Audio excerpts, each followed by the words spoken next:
Yeah, Silent Hill TDS, what's up? Yeah, come on. I.O.W. Sports Network, late night edition. Let's go. Come on. We about to raise the bar. Wild card mark. Everybody grab a seat, cause you know we about to spark. Late night sports talk. Modelo Le Cigar. Man, you don't wanna start. Wild card mark. We about to raise the bar. Wild card mark. Everybody grab a seat, cause you know we about to spark. Late night sports talk. Modelo Le Cigar. Man, you don't wanna start. Wild card mark. Hey. L Boogie with the hot flame, ashtray full of top names, little tree for your membrane. This the 9-hour time frame. I just snatched up a 6-pack, got my hands on a lid pack, whipping up a little batch of snacks. Yeah, man, I think I'm all set. Late night, can't sleep. Go ahead and just tap in. Better grab you a cold one, and we about to get some laps in. Wild card on the microphone, he'll hit you with a couple flurries. Y'all need to just strap in for some entertainment sports commentary. About to raise the bar, wild card bar. Everybody grab a seat, cause you know we about to spark. Late night sports talk, Modelo Le Cigar. Man, you don't wanna start. Wild card bar, we about to raise the bar. Wild card mark. Everybody grab a seat, cause you know we about to spark. Late night sports talk, Modelo Le Cigar. Man, you don't wanna start. Wild card mark. Hey. Wild card mark. Wild card mark. I.O.W. Late night sports. Wild card mark. Wild card mark. I.O.W. Late night sports. Wild card mark. Wild card mark. I.O.W. Late night sports. Wild card mark. Wild card mark. I.O.W. Late night sports. Hey. Give me a second, let me light up real quick. Ladies and gentlemen, boys and girls, people of all ages, welcome to the I.O.W. Sports Late Night Hour Edition, hosted by Mr. Modelo himself. You already know the name by now. You know what I'm saying? Wild Card Mark. You already know the vibe. Pull up, let's go. We about to raise the bar. Wild card mark. Yes, sir. Yes, sir. Yes, sir. Yes, sir. Yes, sir. How is everybody doing tonight? You are tuned in to another episode of I.O.W. Sports Late Night Owl Edition. Is episode 319. And yes, I'm happy to say, guys, he's back. Jersey boy MJ, man. Good to see you, brother. I know you was feeling a little bit under the weather last night. So, hey, no worries. Italy Jet, me and him had a great show. But we did miss you, man.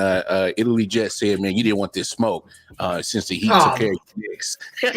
Sure. Have him back on anytime. Have him back on anytime, bro. Anytime. But no, glad to see that you're back in the building. Of course, that's my boy Jersey boy MJ. I'm the Wild Card Mark, and hey, just a quick show announcement. Schedule announcement. We will not have a late night owl show tomorrow, but we will have a special Friday episode this Friday to make up because of the fact that we will not have a show tomorrow. I got double booked, y'all know me. I'm all over the place in this podcast world, so I double book my own damn self, and I pretty much double book myself over our own show. So, just excuse me for being a knucklehead. I know we have brain farts; it happens, but we'll be here Friday to make it up to you guys, for the viewers and listeners that always support us and show us some love. So we will have a Friday show for you. But as always, y'all know the deal. Go show some love to our boy 40. Silent Hill TDS. You see it scrolling on the bottom of your screen. Our brother made that great intro to the podcast, so please go over and show him some love. You see the social Twitter accounts for myself and Jersey Boy MJ under our names, and then of course you always see all the social media content for I.O.W. Sports at the bottom of your screen. So tap into all of that, take a look, take a gander. But y'all know what it is. I think we hit that time of the show. It is that time of the show. to get the juices flowing, get everything popping. Let's get a quick cheers. I ain't got no beer today, but it's okay. I got some tropical fantasy, some fruit punch tropical fantasy, but it's okay. Cheers to you, brother. Glad you made it back, and let's, happy to be here to see another day, man. Thank you, sir. Got me cherry Coke Zero. Yeah. I'm drinking juice tonight. It's all good. No more day low. No. I had Stella Artois last night. I was feeling real bougie. Bougie last night. I had some Stella. So I did not have one more day low last night. I was like, ooh, I got Stella. I'm feeling real bougie talking sports with my Stella. I even put my pinky out and shit and everything, dog. I always do a drink. Hey, let's make a pact. Let's get some beers for Friday night then. Yeah. Now we'll get some beers for Friday night. I got a couple of beers in the fridge. I got some Stella. Matter of fact, I still got some Stella. So I'm gonna definitely be having my pinky out on Friday night when we do that show. So Jersey Boy MJ, what kind of clues you got for us tonight on this jersey reveal? Like what? Number one, what we got cracking? I am gonna shock the shit out of everybody. Really? Everybody, especially people that follow the show and know me, know the teams I root for. Yeah, he was a pitcher. Pitcher, had a long career. Mm-hmm. Not in the Hall of Fame. I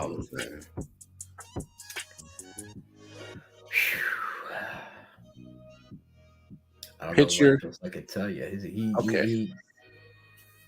He played on a lot of different teams.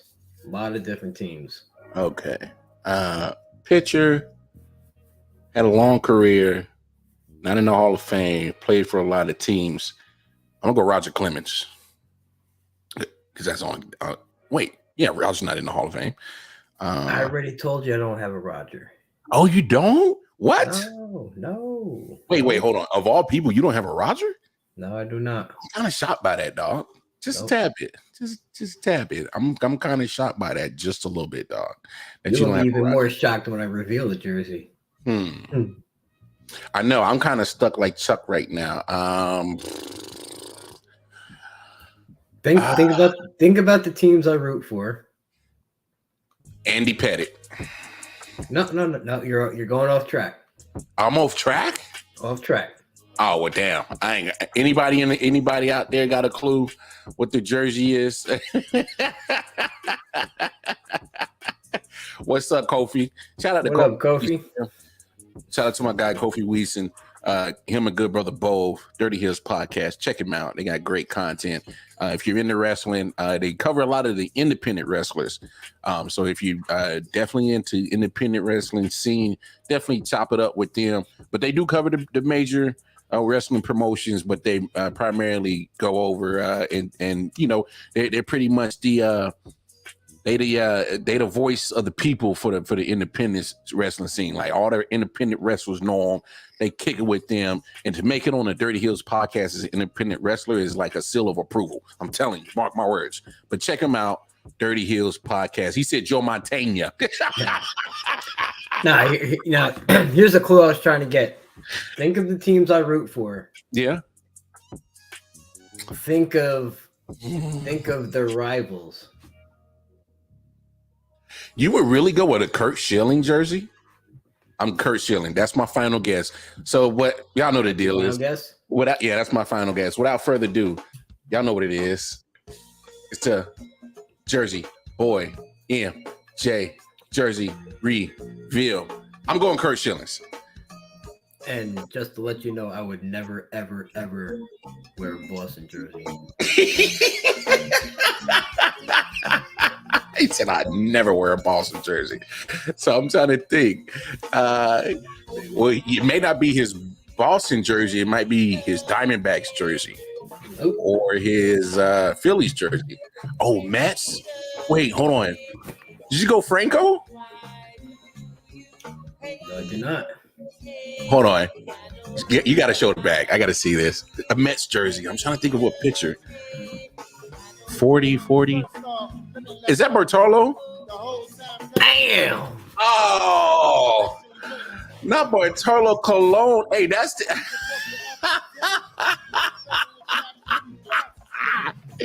Yo. Okay. That was good. That was damn good. I gotta give you that, dog. That was that was good. That was good. How's that one, huh? Okay. Hey, I love Bartolo Colon. I remember when he hit that home run for the Mets. Crowd went crazy, man. Crowd went. And he hit it off Verlander too. See, do what? He hit off Verlander? He hit it off Verlander. Yeah. I didn't know that. Yep. That's wild. But man, hey, it took me a minute, but I was like, wait, is that a Bartolo Colon? Oh, okay. That was good. That was good, my guy. I like that. I like that. Okay. Game patch. Nice. That's a nice little joint. Is that the joint? Is that joint stitched in? Yep. Oh man, that's dope, bro. 100% stitched in. Okay. Yo, that joint nice. Hey, I'm trying to tell y'all, if y'all think y'all can go jersey for jersey with my boy MJ, come on. Jump on his Twitter account, jump on mine. We got DMs each one.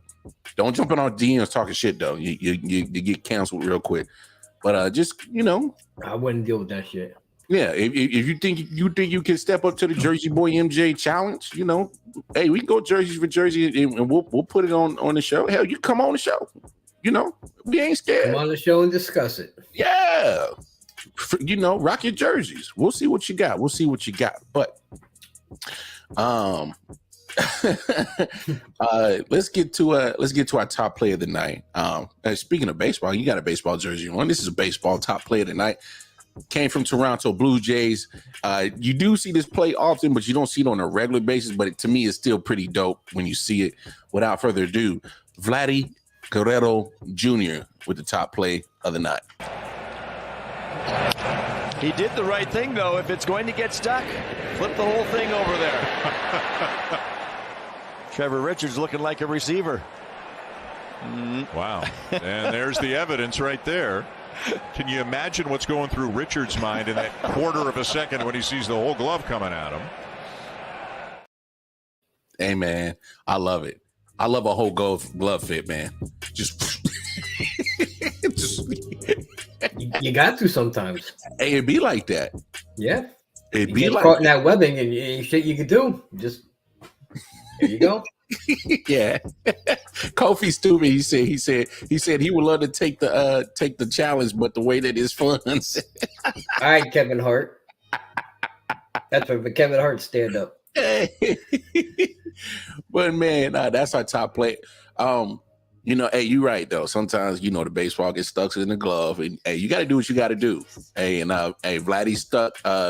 They got stuck in there, and he thought quick on the fly, was quick with his feet, and got to his senses real quick and flipped it to the pitcher. So that was a dope play by Vladdy. We're actually going to talk baseball. We're going to talk about that in just a few segments, because tonight, Monty Williams, former head coach of the Phoenix Suns, he got a new job.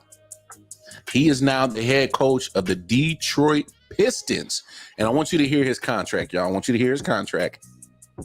6-year, $78.5 million. Again, and add the caveat. Yeah, what's the Did you hear caveat? the caveat? No, what was the caveat? It could be upwards of $100 million contract. Yeah.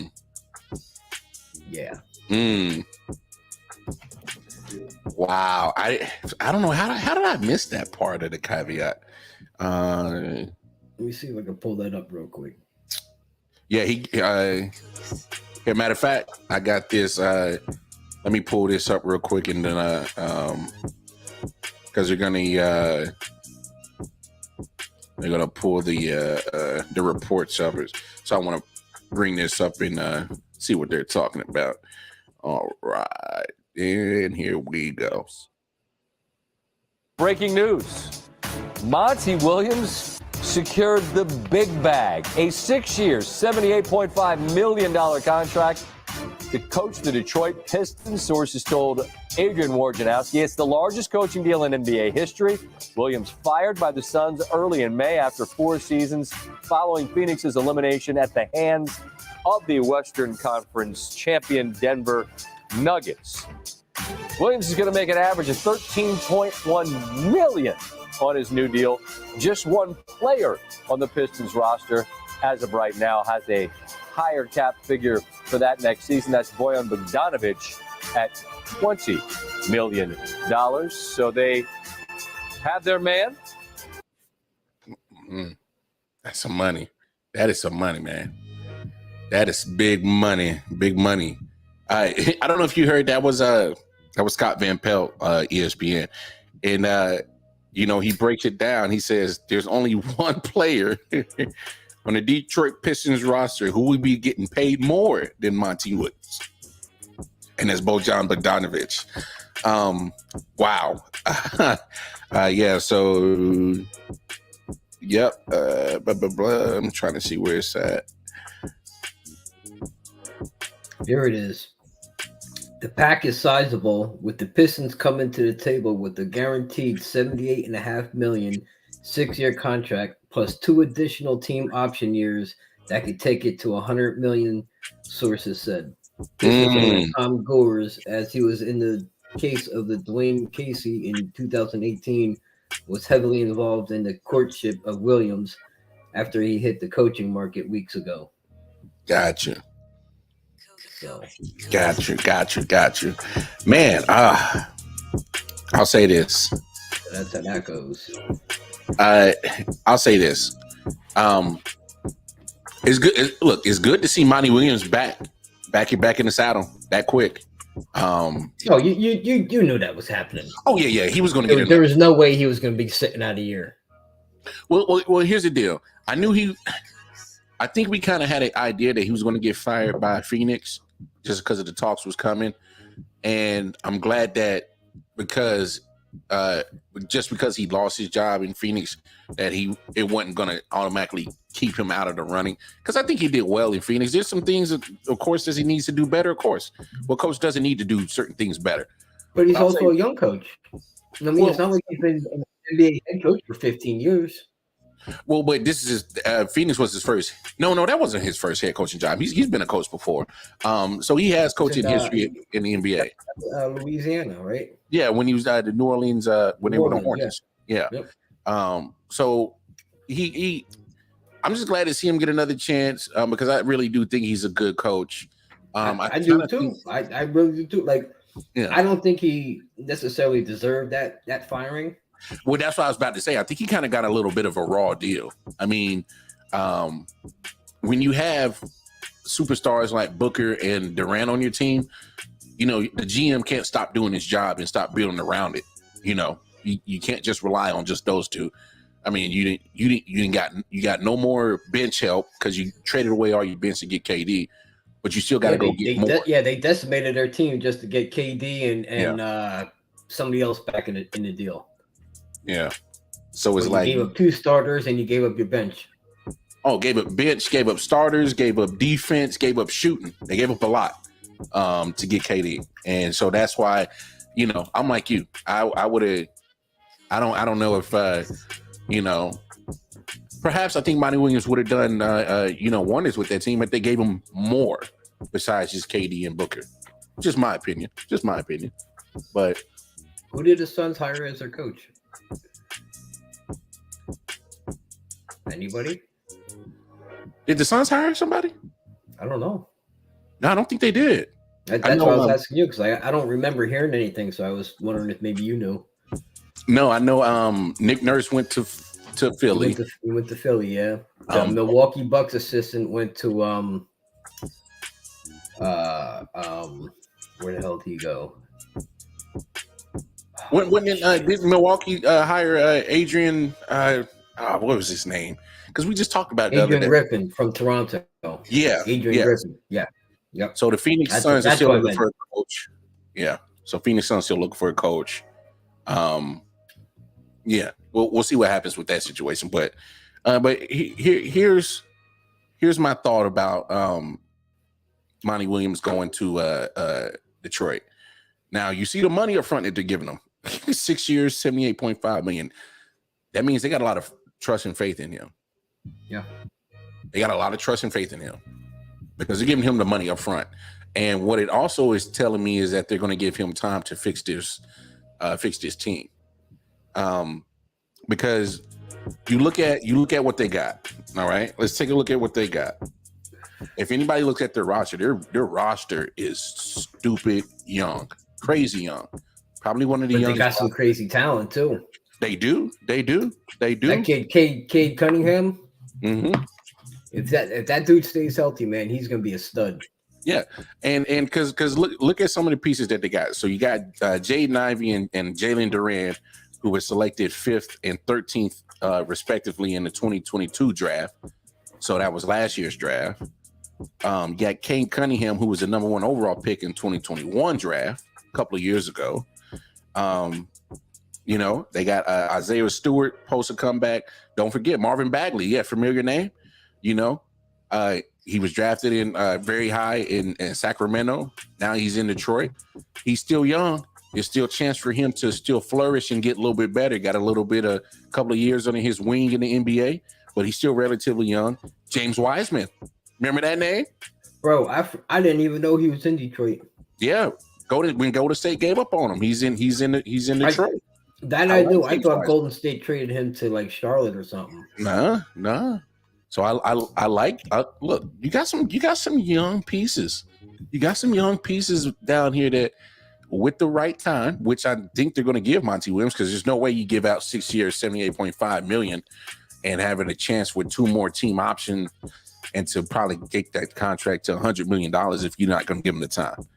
So I think they're going to be very patient with Monty Williams. To me, when you give out a contract like that, that's what you're telling me. And so I kind of like the hire. I really do. You're getting a good coach, and he's going to be with some young studs that got a whole bunch of talent, and he's going to get the chance to mold them. And hopefully they soak up all that knowledge like a sponge. Hopefully. They're not even listing Cade Cunningham on the depth chart. Nah, he's on there. Trust me, he's on there. I know they probably didn't put him on there because I know he had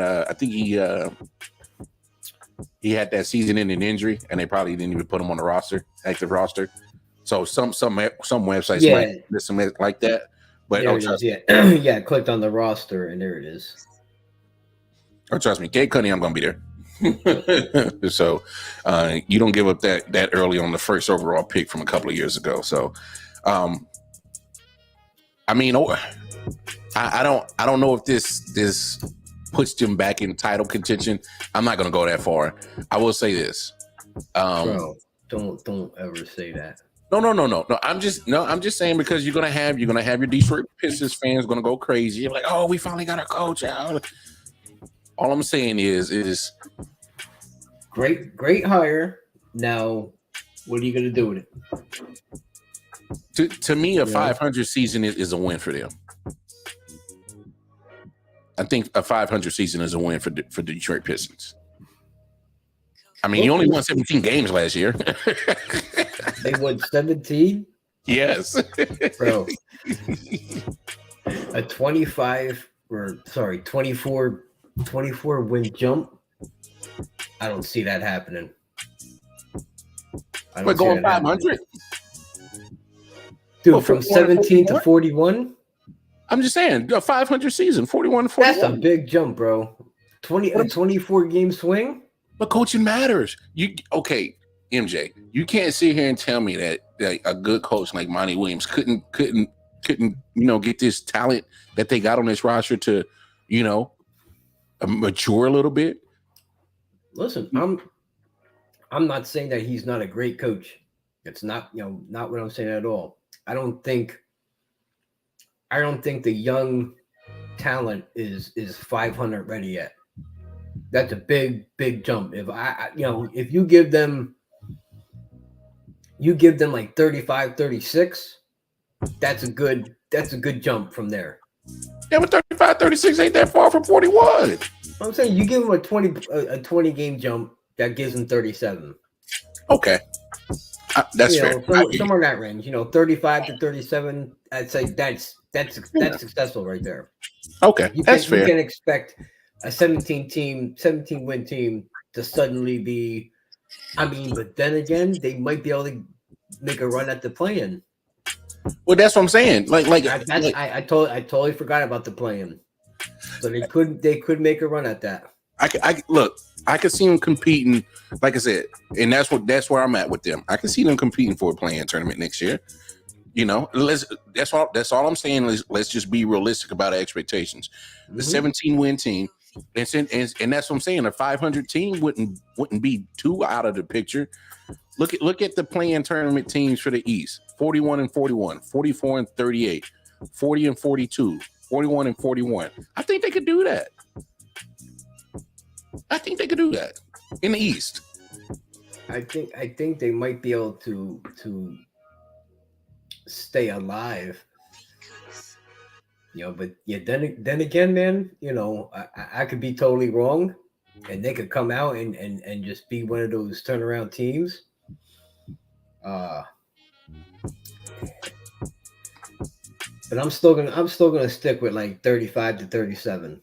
But, but if they do get to 500, kudos to you for calling that. Yeah. I'll say this, and I may be reaching, and it's okay. I'll take heat for it down the road. I would not be surprised if we come back to this conversation in 2 years. I think when Mike Brown got the coaching job in Sacramento, I think this might be similar.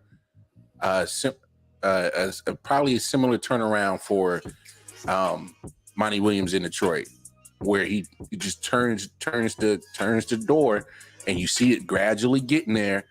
And Mike Brown got him deep into the playoffs, got the Kings deep into the playoffs. Just hey, let's wait and see. But I think there, a lot of raw young talent there that is ready to be molded and given the all the given the blueprint on this NBA game. But listen also. Detroit hinges on Cade Cunningham's health as James Wiseman's health. True. You bring up a good point. You lose either one of them. I would say so much you lose Cunningham for a decent amount of time. Yeah. That will hurt worse than Wiseman. You're right.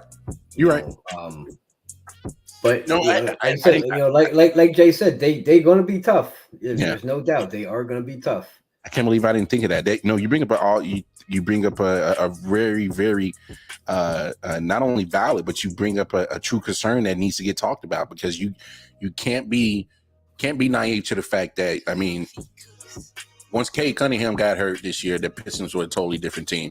I mean, obviously, we're going to be realistic about the expectations of that team. We didn't think they were going to do anything, but still, you lose your number one pick from a couple of years ago, a very important piece. That changes your trajectory on both offense. Changes the dynamic. Fucking Yankees lost in extra innings. You cocksucking motherfuckers.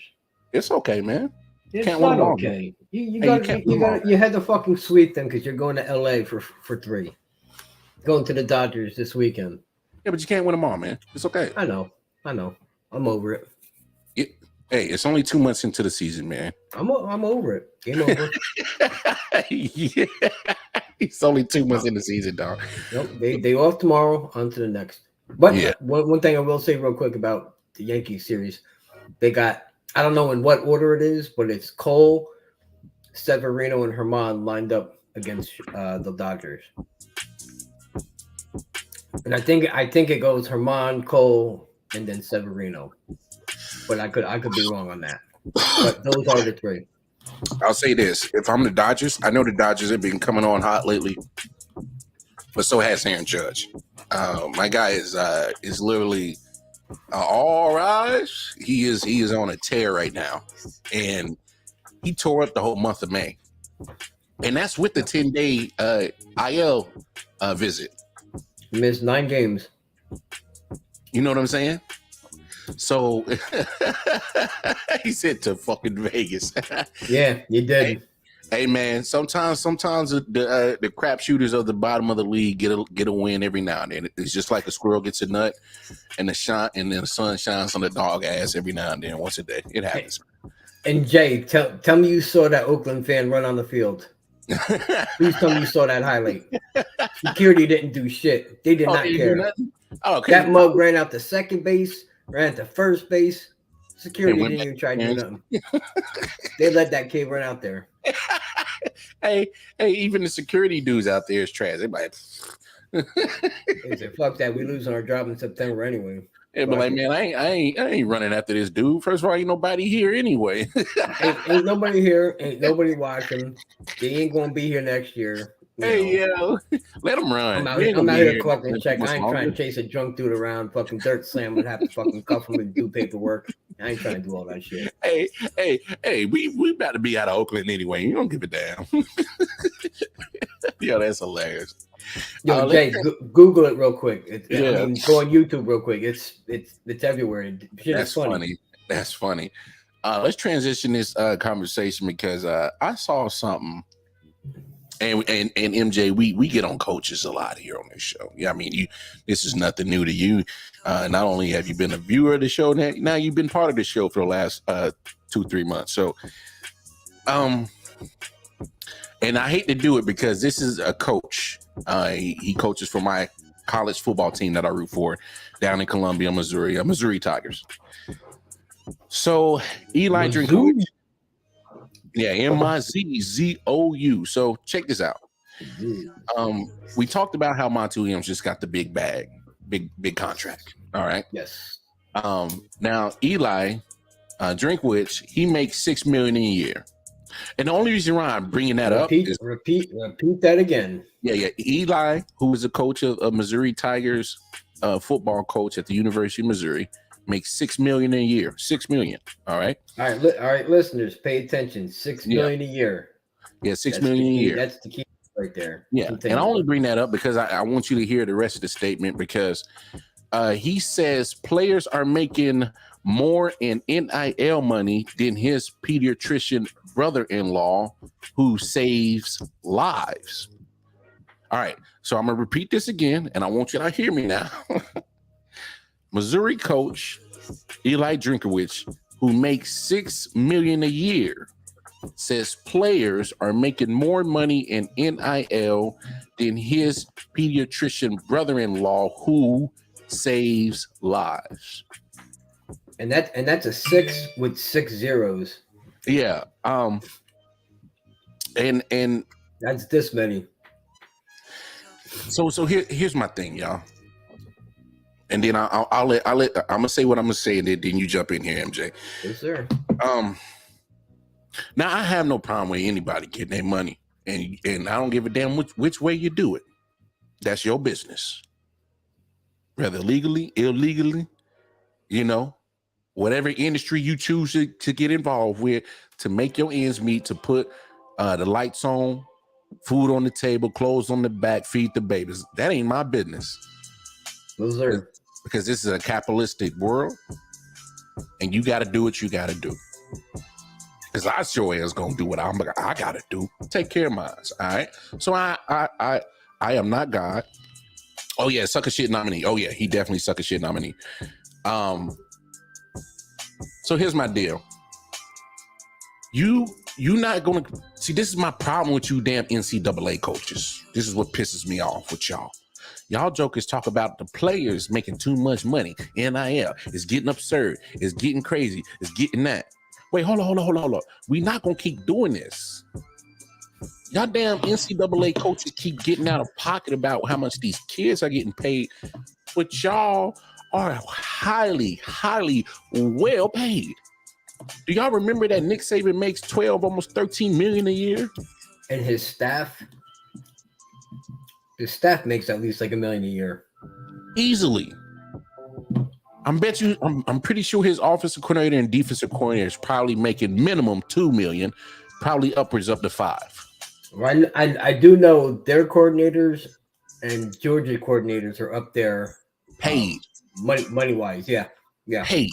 But for rightfully so. Well, you have two of the best programs in the world. which I understand. I have no problem with it. Mm-hmm. I have a problem when you are the coaches who are making this good damn money are trying to put parameters on the kids making money. That's my problem, because y'all want to come up with all these excuses talking about, well, you know, when money's involved, it's going to separate the team, is going to become a problem because somebody's not making enough money here, or somebody's not making enough money here. Well, that's your job as a coach to manage that, to manage those egos and attitudes and keep it in check. The fact of the matter is, if I'm a kid and I want to take full advantage of my name, image, and likeness, I should have the right to do it. You as a coach get the right to make whatever types of money. I ain't got no boundaries in y'all pay limit. What's the boundaries of y'all pay limit? Huh? Eli, you can't sit here and say, oh, these kids are making too much money through the NIL. They're making more than my pediatrician brother-in-law who saves lives. So you're trying to minimize these kids because they're not saving lives. And you're trying to equate that my pediatrician brother-in-law should be making more than them. My thing is, Eli, your pediatrician brother probably makes $120,000 to $140,000 a year. You know what you make? I already told you, you make $6 million.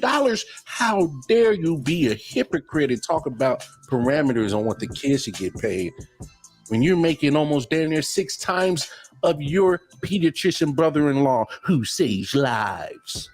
Since you want to throw that shit in there, you make more than him. Look in the mirror before I'm just gonna keep eating my grapes like that. I'm just gonna keep eating my grapes.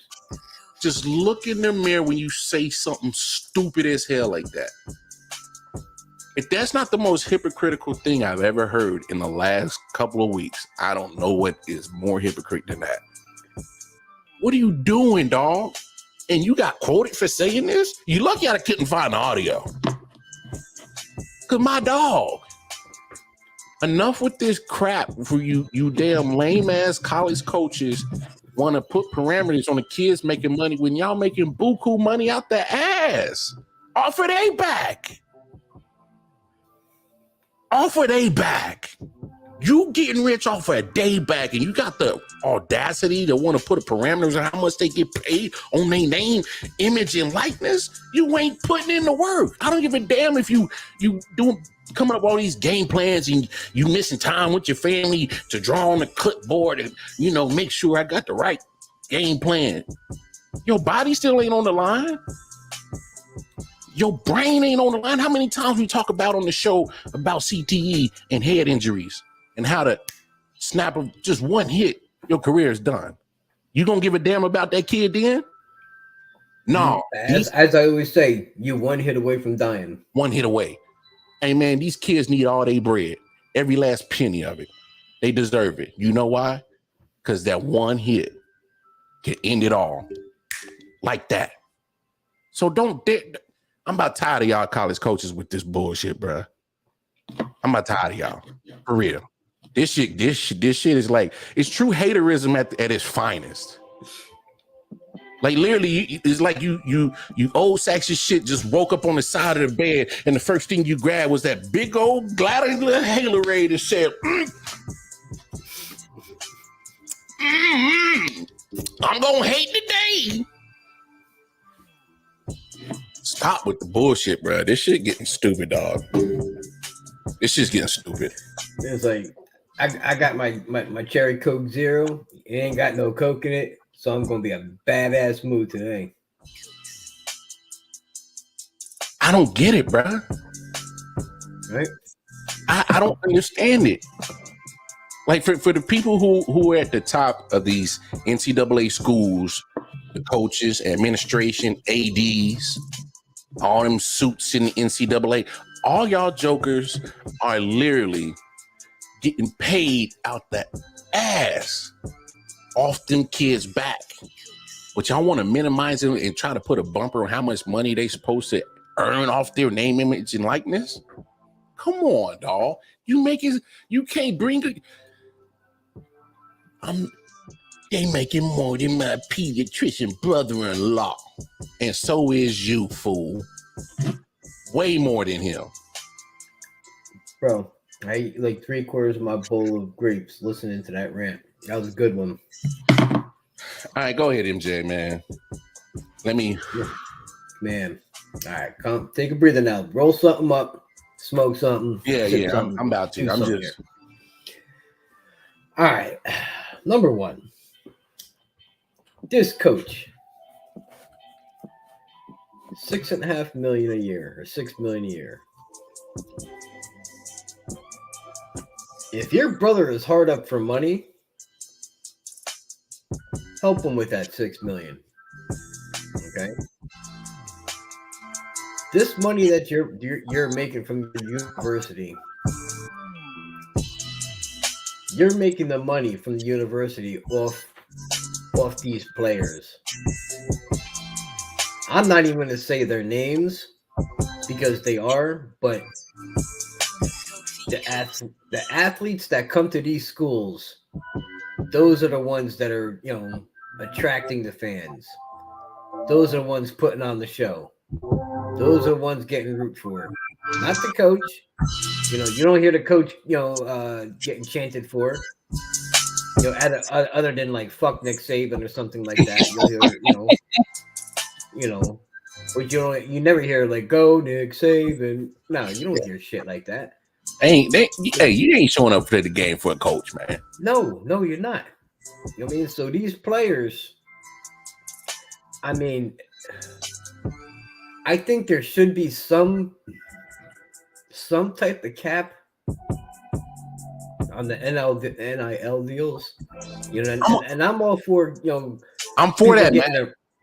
I'm for that. But they got to do it for the coaches too. Oh, I was gonna get there. Like the players, they're still in college. You know what I mean? There should be a limit by how much they can make. And I agree with that. Cap that. Whether, and you can't be sexist and you can't be biased. You can't say, 2 million for a male, 1 million for a female. Because there is plenty of outstanding females that could go toe to toe with the male female in the sport that they do. So you got to find a solution to put a cap on the NIL deal. Now, when it comes to the coaches, you're making mad bread, dude. Mad bread. What are you complaining about? That's my big point. What is he crying about? Like, yo, $6 million could go a long way to some of those players. To some of those players on your team that don't have those NIL deals. Hey, man, I know my situation. I know a little bit about yours. $6 million would do wonders for both of us. Wonders.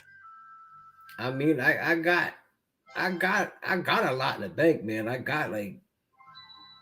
Yeah. You don't need to just disclose that information, but no. I'm gonna disclose it. I got like, I'm probably short, 5 million. Hey man, you know what I mean? Like you didn't say that money. I ain't got that money. You didn't say that.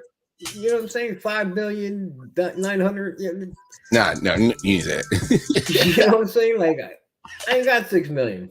Yeah, I ain't got nowhere fucking close to 1 million.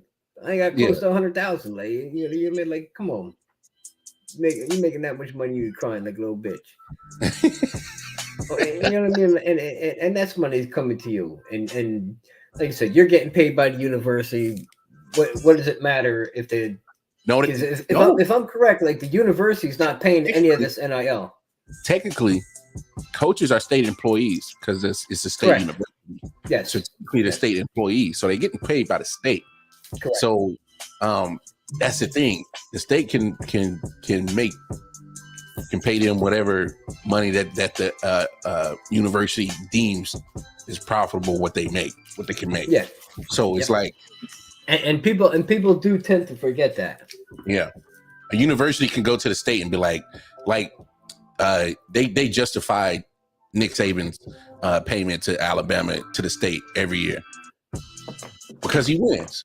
So here's the thing. Here's a crazy part. When you run a successful program for as long as he has, I'm not saying he has the leeway, but I understand him getting paid the way he does. Every coach should be treated fairly. He shouldn't get the leg up on certain things, in college sports. But you ready for when it comes to money, man, like, yo, you're making mad money. Just shut the fuck up. So here's the kicker. This dude, right? He received a contract extension and a raise in the midst of a 6-7 season last year. Mm-hmm. So this $6 million that he got was the raise that he got in the middle of a 6-7 season. That's a losing season. And you got a raise and an extension. But these players are making too much NIL money more than your pediatrician brother-in-law who saves lives. I'm done with this food, man. This is buffoonery at its finest. I'm gonna just check a quick stat real quick. It's literally buffoonery at its finest. Like I don't know how you even fix your lips to even say anything like that, knowing the fact that you can go to your phone and check your bank account and be like, oh man, boy, baby, you want to go to Cancun and party with the Boston Celtics? Cause we can go. We can fly first class, baby. Got a little pies. They come give us our little meals. Drink. Oh shit, drinks on me, baby. We about to fly high. We about to be lit in it, bitch. Okay, on, so I got a trivia question for your Missouri Tigers. Yeah. Without looking it up, right off the top of your head, how many Missouri Tigers you think just got drafted into the NFL coming off a 6-7 season? Maybe 2. Wrong. One more guess. Because I'm trying to think. If it's not 2, then it's probably 0. 1. 1. Okay. 1. Defensive end Isaiah McGuire was the lone Mizzou drafted in 2023. Yeah, he was going to go. What round he go in? I want to say 3rd or I don't know. But come on, man. 6-7 season and you got a pay raise and an extension and you're crying? That's a hypocrite. That's a jackass, man. Anyway, let's move on because I heard something interesting on Twitter from your boy Michael. What was his name? Michael Lombardi, and he said something interesting. And I'm gonna pull it up, and we're gonna have a quick little discussion on what Mike had to say. I think they got rid of Hopkins because they're trying to recreate their culture. I've said this all along. When they traded Hopkins from Houston, everybody, oh my God, they got nothing for him. There were a lot of people that didn't want to get her into that market. They just didn't trade him there because they had no market. That was the best market they could come up with. And then they went ahead and the Arizona Cardinals paid him. I think they paid him $57 million for 3 years, over 3 years. And what have they gotten out of it? What have they gotten out of it, right? And now they're just letting them go and eating 21. They're going to eat almost $22 million of salary cap debt just to let them go. Now, my next question to you is: they're going to be horrible. We get that. Yeah, they're going to have probably have a good chance to have the first or second pick in the draft, and they got Houston's pick. Mm-hmm. So, you can keep kidding yourself that Kyler's the greatest. But at some point, people that know what they're seeing on tape and what he does in the locker room, somebody's going to say, look, we could get Caleb Williams, and he's a top 5 leader. He's a top 5 player, and we can get rid of him. And the thing is, it's not an interesting take because that's been circulating.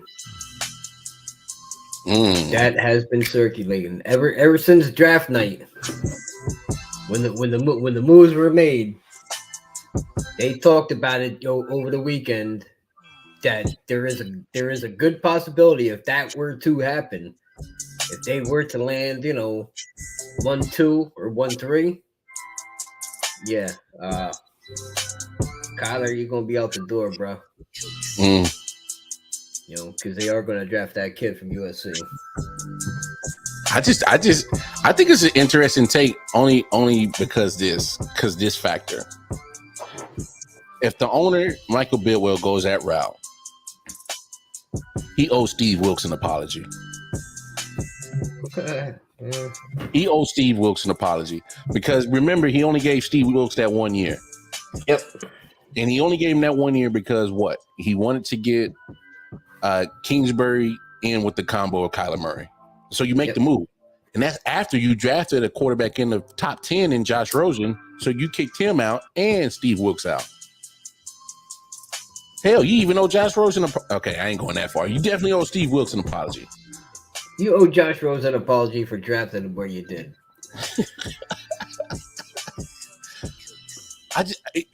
When I heard that, I'm like, yo, if that goes down, I think they owe him an apology because they did that man dirt wrong because you saw what he did in Carolina. Took over for another coach who couldn't get the job done and actually almost got the Panthers to the playoffs this past season. And then he's another one that got the raw dog again. And got raw dogged again. You're right. So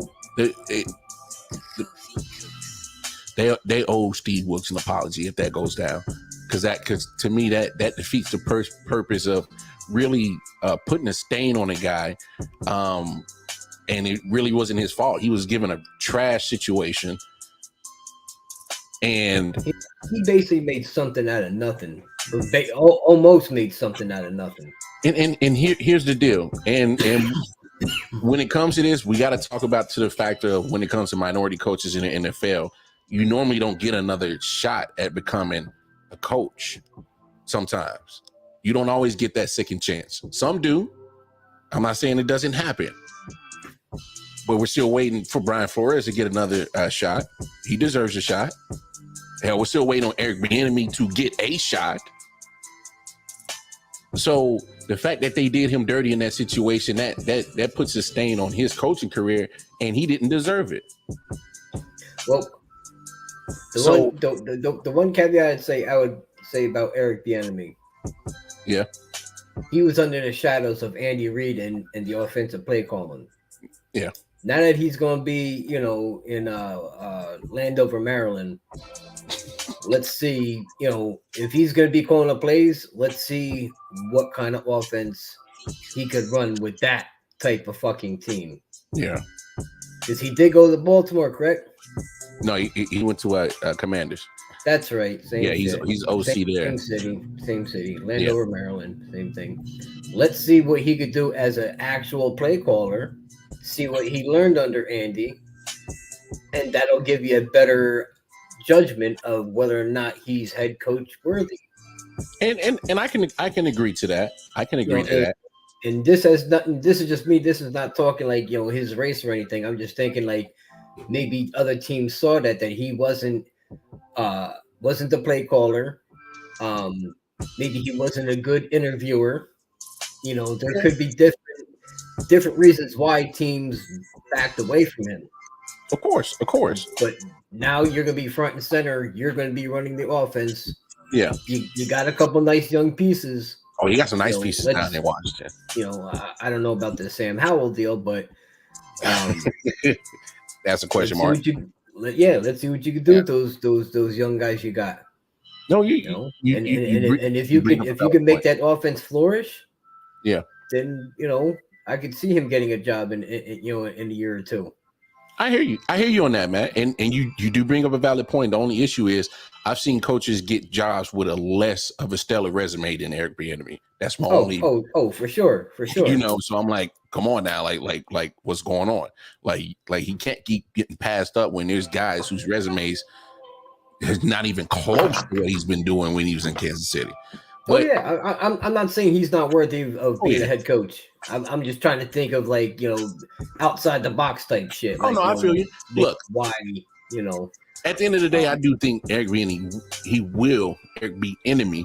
Excuse me. I want to make sure I get your name right, sir.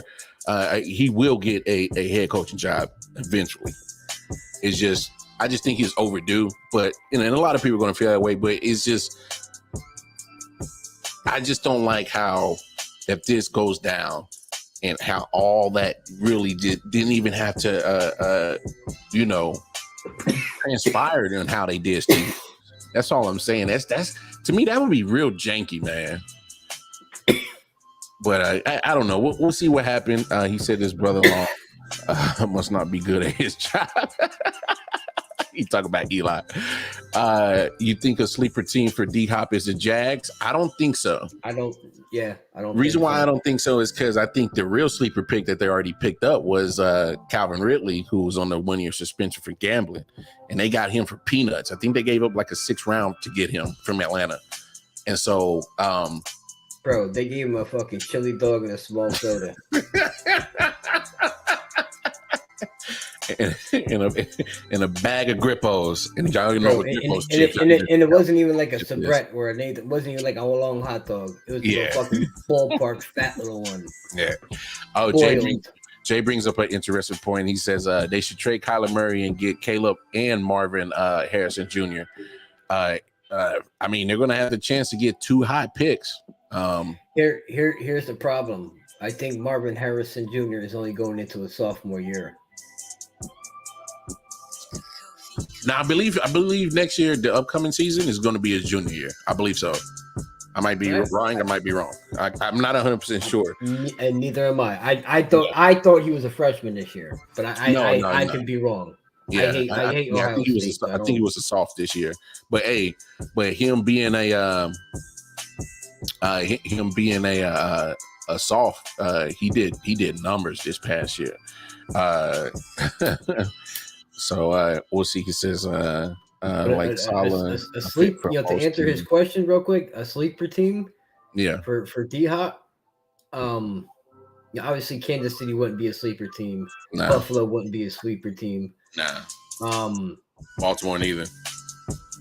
Baltimore would not be it. Yeah. Listen to this. Miami?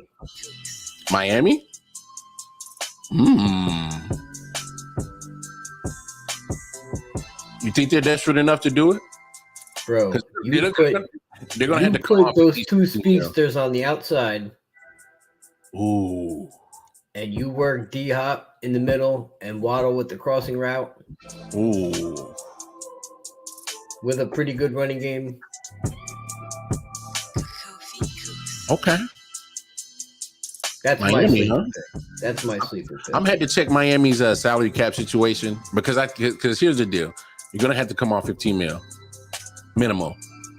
Because there's no way D-Hop signs for less than what Odell Beckham got in Baltimore. Which to me, I think the writings are on the wall there. He finally because the reports were that he was representing himself before, but he just got a agent from Clutch Sports. Mm-hmm. And so when you get an agent, to me, my thing is after representing yourself for such a amount of time, and now you got Smitty says Miami's in cap hell. Okay, I had to double check though. I wasn't thinking cap. Whatsoever. I was just trying to think off the top of my head because the question came up about, sleeper team. Yeah. I was just trying to think, real quick, like, where it would fit in. And if you pair him with those 2, that offense would be fucking phenomenal. Yeah. Like I said, I don't know other teams' cap spaces either, so I don't know. I don't know other people's situation when it comes to money. Yeah. But there's plenty of teams that can't afford him if that's what he's looking for. But if he's looking to win, which is what he said, he's gonna have to take less money if he wants to win. He might be willing to take less money to join a Kansas City or a Buffalo or a let's see. He said Philly was on his wish list. Baltimore was on his wish list. Justin Herbert, San Diego. He said he definitely ain't going to the Giants. I actually think come on. That idea. And he ain't going to the fucking Jets either. So eat a dick. Come on, man. Come on, man. We was having a good show until you run your mouth. You just watch what happens this year with your fucking Jets, bro. And then I'm gonna be all over you like white on rice. Anytime I see you pop up on here, I'm gonna talk. Hey, you shit know to what's crazy? I think you're gonna be looking at every Jet game, just hoping that they lose. You hoping they go 0-17, dog. And you know what? I don't mind the Jets. It's the certain fans that just y'all been garbage for your entire existence. That fucking Super Bowl was a fluke. Yeah, you won with Namath, but that was Super Bowl fucking 3. And what are we into? 54 now? 55? No, we're almost at 58. 58. All right, 57, 58. So get out of here with your fucking Jet talk. I don't even know if your parents were alive when they fucking last won, because I don't even know how old you are. I'm not trying to be disrespectful or nothing like that. Yo, chill, man. Fuck the Jets, dude. Like, they ain't gonna do shit. You need to worry about your own division first. Don't worry about my Giants. You need to worry about Buffalo, Miami. Hey, if I'm a Jet fan, I don't want D-Hop to go to Buffalo. I do. I would like to see that. As a Chief fan, I don't want to see him in Buffalo. I don't want to see him in the AFC. He can go to the NFC. I understand that. That part I understand. But Buffalo, you line him with Stephon Diggs, Dawson Knox, the tight end they drafted in the first round. Yeah, Kincaid. Yep. Then you got Josh Allen as your quarterback. A little bit of running game behind you. Yeah, they got Cooks. They got Dalvin Cook's younger brother. Yep. He's back there. Yeah. So, but nah, man, we gonna shut down shop, man. Great show. Like I said, tomorrow we will not have a late night owl show tomorrow. I double booked myself. We doing a whole D-Man Cave NBA Finals joint, so y'all make sure y'all tap in with that. But no, we'll be back Friday. What time y'all got that going? We're gonna go. I think we're gonna do kind of like a live reaction show during the game. So I think the game starts about 8:30. So we'll see about that. I gotta learn the details about that. I'm about tripping about that. But yeah, you could send me a link. I'll tune into you guys. No doubt. Make sure y'all tap in with us. I.O.W. Sports Network, Facebook, Instagram. Most importantly, the YouTube channel. Make sure you like, share, subscribe, hit that bell notification, and spread the word what we got going on here at I.O.W. Sports. Trying to do big things over here at I.O.W. Big things. So we enjoy the love. We enjoy the love. Appreciate the love, the support. I.O.W. Sports 1 on Twitter. Then you can chop it up with me and MJ on the Twitter. I'm on there, KC Wildcard Mar and Wildcard Mar on Facebook and Instagram. Tell them where they can find you on the Twitter, my guy.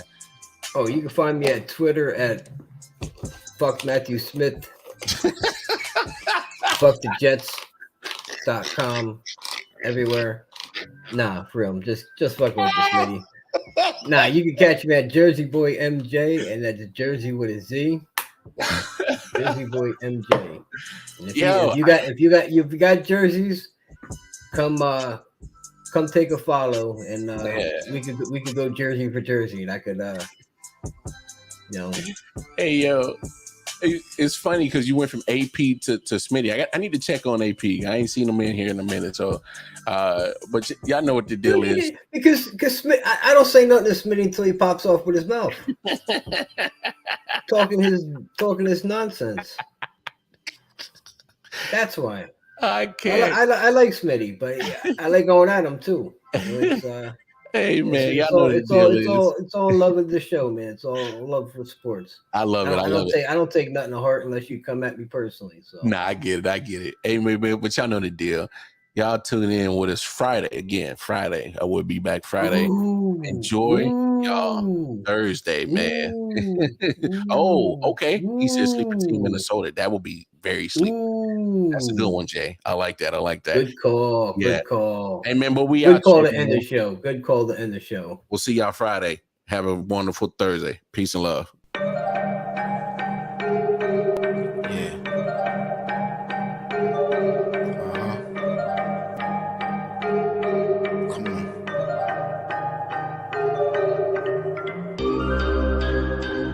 Silent Hill, TD, yes. Hitchhikers.